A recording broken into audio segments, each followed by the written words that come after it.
गबन उपन्यास प्रेमचंद। उपन्यास का सारांश। मुंशी दीनदयाल प्रयाग नगर के एक छोटे गांव में रहते थे। मानकी उनकी पत्नी थी। जालपा उनकी बेटी थी। वह अभी छोटी थी। एक दिन एक बिसाती उनके गांव में आया। उसके पास कच्चे मोतियों के गहने थे। खूबसूरत गुड़ियां थी। यद्यपि जालपा छोटी लड़की थी, उसने खिलौना न चुनकर चंद्रहार को चुना। माँ ने जालपा को वह चंद्रहार खरीद दिया। उसके आनंद का ठिकाना ही न था। उसे पहनकर वह पूरे गांव में नाचती फिरती। जालपा को वह हार बहुत प्रिय था।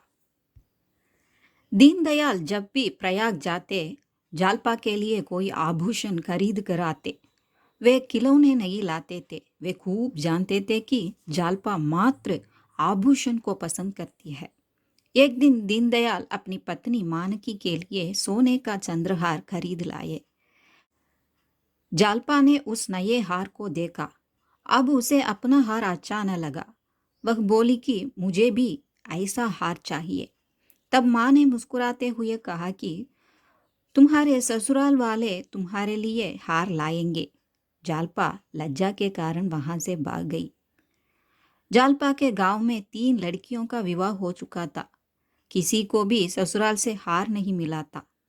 जालपा सोचने लगी कि यदि उसके लिए भी ससुराल से हार नहीं आता तो क्या करे। उसने यह निश्चय किया कि ससुराल से यदि हार न आया तो अम्मा जी का हार ले लूंगी। यह है जालपा के बचपन की कहानी। 7 साल गुजर गए। दीनदयाल की जान पहचान के कई व्यक्ति थे। उनमें दयानाथ भी एक थे। वे अदालत में नौकर थे। वे बड़े ही सज्जन थे। वे मानते थे कि हराम की कमाई हराम ही में जाती है। उनके परिवार में 5 सदस्य थे। दयानाथ अपने परिवार का ठीक ठीक पालन नहीं कर पाते थे। इसलिए उनके बड़े बेटे रामनाथ को कॉलेज की पढ़ाई छोड़नी पड़ी। उसे इसका दुख भी नहीं था। वह 2 साल से बेकार था। शतरंज खेलता, सैर सपाटे करता था। दोस्तों की मेहरबानी से उसका शौक पूरा होता था। वह किसी का जूता पहन लेता था, किसी की घड़ी कलाई पर बांध लेता था। दीनदयाल अपनी लड़की जालपा का विवाह रामनाथ से करना चाहते थे। दयानाथ की जेब में पैसे नहीं थे। उनके दिल में नए परिवार का भार उठाने की हिम्मत नहीं थी। इसलिए वे रमानाथ की शादी नहीं करना चाहते थे। मगर दयानाथ की पत्नी रामेश्वरी ने जोर दिया तो वे रमानाथ की शादी करने को तैयार हो गए। दयानाथ ने दीनदयाल से दहेज में कुछ भी नहीं मांगा। दयानाथ की इस सज्जनता से दीनदयाल प्रभावित थे। जब रमानाथ और जालपा का विवाह तय हुआ, उसी समय टीके में दीनदयाल ने 1000 दे दिया। पहले दयानाथ विवाह में कम खर्च करना चाहते थे। कर्ज लेना ही नहीं चाहते थे। अब दीनदयाल की उदारता देखकर धूमधाम से विवाह करना चाहने लगे। सराफ के यहाँ गए। 3000 का सामान बनवा लिया। तुरंत 1000 दे दिया। 1 सप्ताह में 1000 देने का वादा किया। बाकी रकम कुछ दिनों में दे देने की बात कही। इतना होने पर भी उनका दुख था कि चंद्रहार नहीं खरीदा गया। जड़ाऊ चंद्रहार का दाम 1000 से ज्यादा था। वे खरीदना ही चाहते थे, मगर उनकी पत्नी रामेश्वरी ने सख्त मना किया। इस तरह चंद्रहार का प्रस्ताव छोड़ दिया गया। वर के स्वागत में बाजे बज रहे थे। आतिशबाजियां छूट रही थी, मगर जालपा यह सब नहीं देख रही थी। वह वर को देखना चाहती थी। जालपा की सखियां उसे छत पर ले गई।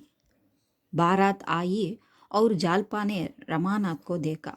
उसका चेहरा खुशी से लाल हो गया। जालपा को रमानाथ बहुत पसंद आया। वर रामनाथ के घर से वधु जालपा के लिए जो गहने आए थे उनको देखने सब पहुंचे।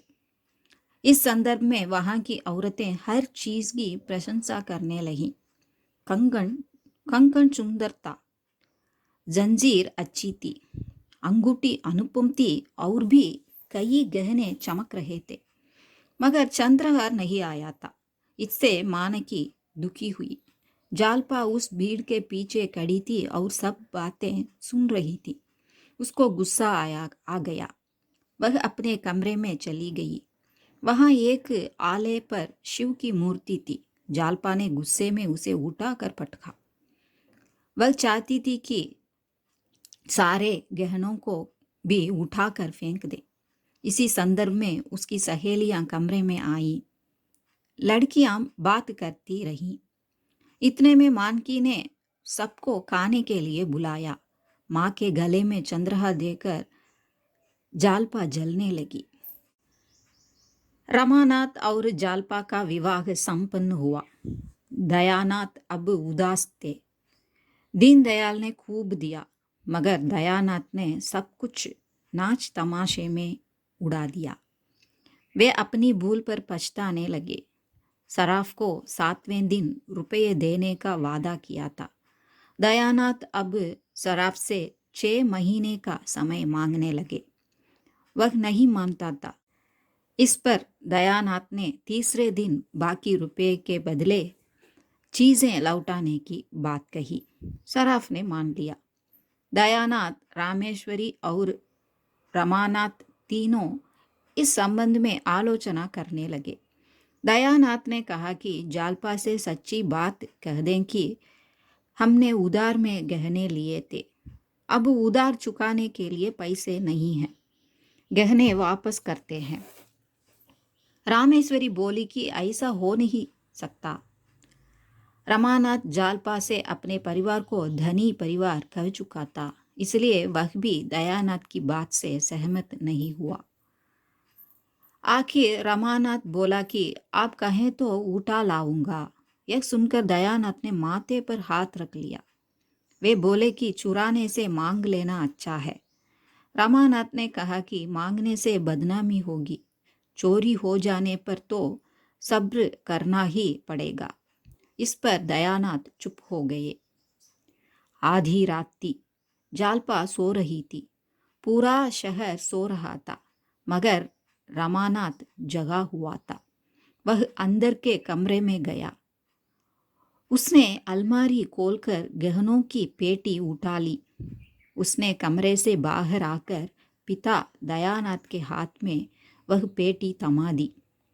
दयानाथ को यह कमीनी चाल पसंद नहीं था, मगर लोक लज्जा के भय से उन्होंने चोरी का नाटक खेला।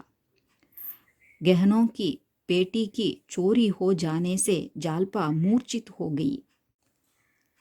दयानाथ ने सवेरे सराफ के यहाँ पहुंचकर गहनों को वापस किया। इसके बाद रमानाथ और दयानाथ आपस में बोलते नहीं थे। जालपा से कहा गया कि माल नहीं मिलेगा, मगर पुलिस के चक्कर में पड़ना होगा। इसलिए जालपा ने पुलिस में रिपोर्ट करने पर जोर नहीं दिया, मगर उसको गहने को खो जाने का बड़ा दुख था। सारा घर उसे समझाकर हार गया। उसे अब घर में किसी पर विश्वास नहीं था। वह रमानाथ से भी उदासीन रहने लगी। वह सोचने लगी कि जब इनके पास इतना धन है तो फिर मेरे लिए गहने क्यों नहीं बनवाते। जालपा रमानाथ से ठीक ठीक नहीं बोलती थी। एक दिन जालपा अपने घर जाने की तैयार करने लगी। यह देखकर रमानाथ घबराया। जालपा को शांत करने के लिए रमानाथ ने कहा कि 50,000 बैंक में जमा है। पिताजी दिल बहलाने के लिए दफ्तर जाते हैं, मगर वे बड़े कंजूस हैं। इसलिए मैं नौकरी की तलाश करता हूँ। अच्छी नौकरी मिलते ही सब कुछ ठीक हो जाएगा। जालपा रमानाथ की इन मीठी बातों में आ गई। उसने माँ के घर जाने का इरादा छोड़ दिया।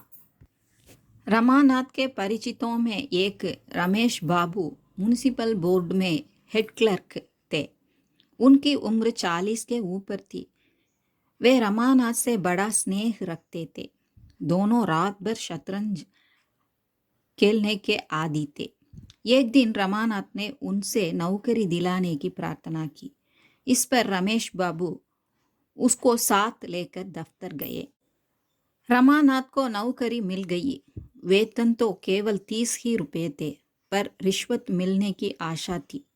वह धन इकट्ठा करके जालपा के लिए चंद्रहार खरीदने की बात सोच रहा था। रमानाथ घर पहुंचा। जालपा से बोला कि 40 रुपये वेतन में मिलेंगे, फिर भी यहाँ घूस मिलेगा। इस पर जालपा बोली कि तुम गरीबों का काम यूं ही कर कर दो, अमीरों से ज्यादा वसूल करो। इतने में डाकिया ने पुकारा। रामा ने जाकर देखा तो उसके नाम पर एक पार्सल था। उस पार्सल में एक डिबिया थी। उस डिबिया में मानकी का चंद्रहार था। मानकी ने अपना चंद्रहार जालपा को भेज दिया। यह देखकर रमानाथ खुश हुआ, मगर जालपा ने कहा कि मैं यह हार नहीं लूंगी। दान भिखारियों को दिया जाता है। मैं किसी का दान न लूंगी, चाहे वह माता ही क्यों न हो। रमानाथ ने उसी समय उस चंद्रहार को वापस भेज दिया। रमानाथ नौकरी कर रहा है, यह जानकर दयानाथ बहुत खुश हुए। रमानाथ ने अपने लिए कुछ नए कपड़े खरीद लिए। वह पूरे दफ्तर में रौब जमाना चाहता था। 2-4 दिन के अनुभव में ही रमानाथ काम में निपुण हो गया। रमेश बाबू भी रमा की कार्यकुशलता देखकर अचरज में पड़ गए। रमानाथ की आमदनी तेजी से बढ़ने लगी, मगर जालपा बिल्कुल दुखी थी। जब कोई घर में आते तो जालपा कमरे में चली जाती थी। उत्सवों में भी न जाती थी। किसी भी आभूषण के बिना लोगों के बीच में जाना उसे पसंद नहीं था। यह जानकर रमानाथ ने उससे कहा कि मैं कहीं कर्ज लेकर गहने बना दूंगा, लेकिन जालपा ने मना कर दिया। अगले दिन रमानाथ सवेरे ही रमेश बाबू के घर गया। वहाँ वेश्याओं की बात छिड़ जाती है। तब रमेश बाबू कहते हैं कि मेरा वश चले तो मैं कानून बनाकर यह दुराचार बंद कर दूं। रमानाथ फिर उनसे बोला कि मैं अपनी पत्नी के लिए गहने खरीदने के लिए बाजार जा रहा हूँ। आपके आने से मेरी मदद होगी। रमेश बाबू ने रमानाथ को समझाया कि जब तक हाथ में रुपए न हो तब तक बाजार की तरफ मत जाओ। खर्च लेने की आदत बुरी आदत है। उनका उपदेश मानकर रमानाथ घर वापस चला गया। दयानाथ रमानाथ से कहने लगे कि तुम पुस्तकालय जाया करो, अपनी योग्यता बढ़ा लो।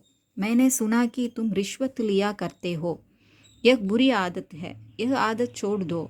इस पर रमानाथ ने जवाब दिया कि मैं खुद न लूं, पर दूसरे लोगों को रिश्वत लेने से रोक नहीं सकता। रमानाथ कपड़े बदलने के लिए कमरे में गया तो जालपा ने उसे 3 लिफाफे देकर डाक में छोड़ने के लिए कहा। रमा ने उनको अपनी जेब में डाल लिए। रास्ते में उनको खोलकर पढ़ने लगा। उन चिट्ठियों में जालपा ने अपना दुख अपनी सहेलियों को सुनाया था। चिट्ठियों में जालपा ने लिखा था कि जिंदगी पहाड़ हो गई है, न रात को नींद है न दिन में आराम। पतिदेव को प्रसन्न करने के लिए कभी कभी हंसती और बोलती हूँ। न किसी के घर जाती हूँ, न किसी को मुख दिखाती हूँ। ऐसा जान पड़ता है कि शोक मेरी जान लेकर ही छोड़ेगा। मुझसे वादे तो रोज किए जाते हैं। रुपये जमा हो रहे हैं, सुनार ठीक किया जा रहा है, डिजाइन तय किया जा रहा है, पर यह सब धोखा है और कुछ नहीं। यह पढ़कर रमानाथ दुखी हुआ। वह ईश्वर से प्रार्थना करने लगा, भगवान मुझे चाहे दंड देना, पर मेरी जालपा को मुझसे मत छीनना। रमानाथ का मन काम में न लगा। समय से पहले ही उठकर चला आया। जालपा ने उन लिफाफों के बारे में पूछा तो रामानाथ ने कहा कि मैं उनको डाक में डालना भूल गया, वे अभी जेब में पड़े हैं। जालपा खुशी के साथ बोली कि अच्छा हुआ कि तुमने उनको डाक में नहीं छोड़ा। उन चिट्ठियों में मैंने तुम्हारी निंदा की थी। इस पर रमानाथ सच्चाई कबूल करता है कि मैंने चिट्ठियाँ पढ़ लीं। इस पर जालपा को बहुत दुख हुआ। रमानाथ जालपा से उधार में नए गहने बनवाने की बात कहता है तो जालपा कहती है कि पहले कोई छोटी चीज़ लाना, अपने पिताजी देख न लें। ऐसे सोचकर रमानाथ रात को बाजार गया। बाजार में गंगू नामक सराफ था। उसकी दुकान मशहूर थी। रमानाथ उसी दुकान में गया। उसने एक हार और एक शीश फूल खरीदे। रमा के पास मात्र 300 रुपये थे।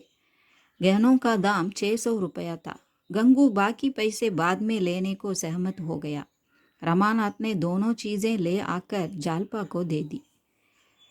जालपा ने हार गले में पहना, शीश फूल जूड़े में सजाया और फूलीन समाने लगी। एक दिन रमानाथ बाजार से होकर निकल रहा था। एक दलाल उससे बातें करने लगा। उसकी बातों में आकर रमानाथ एक सराफ की दुकान में गया। वहाँ के गहनों में रमानाथ को दो चीज़ें पसंद आई। एक कंगन था और दूसरा कानों का रिंग था। अब रमानाथ एक नाटक खेलने लगा। वह सराफ को उन चीज़ों के साथ अपने घर ले आया। वह यह सोचता था कि 800 रुपये की चीज़ें जालपा नहीं खरीदेगी, मगर दुकानदार ने 700 रुपयों में देने की बात कही तो जालपा ने दोनों चीज़ें ले ली। रमानाथ हक्का बक्का रह गया। जालपा का इस मोह और रमानाथ के संकोच के कारण उन दोनों का जीवन ही पथभ्रष्ट हो गया। यह आगे की कहानी है।